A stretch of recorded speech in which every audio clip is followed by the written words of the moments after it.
PT Kereta Api Indonesia Persero atau KAI mengoperasikan 19 kereta api jarak jauh selama masa larangan mudik pada 6 hingga 17 Mei 2021.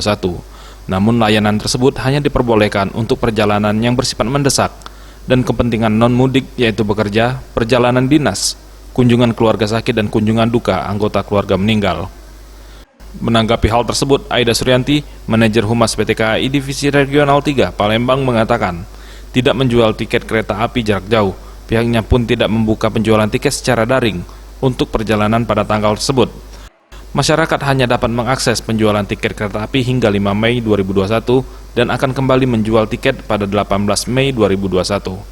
Ia menjelaskan dari jumlah tiket yang disediakan untuk saat ini baru terjual 35% dari kapasitas kereta. Artinya, penjualan tiket kereta api masih normal dan juga karena masyarakat sudah paham ada pembatasan mobilitas termasuk mudik. Selain itu, untuk para pengguna jasa kereta api juga diwajibkan memiliki bukti pemeriksaan bebas COVID-19 baik melalui rapid test antigen maupun genose dan PCR. Sementara ini tiket yang bisa dipesan sampai tanggal 5 Mei. Puncak kalau dari KAI sendiri memprediksi puncaknya apa? Kalau untuk puncak kayak tidak ada ya, karena masyarakat juga sudah merasa memang harus membatasi perjalanan dengan kondisi COVID seperti ini. Dari sampai tanggal 5 itu. Rata-rata per hari sekitar 35%. Tim Liputan Sriwijaya TV.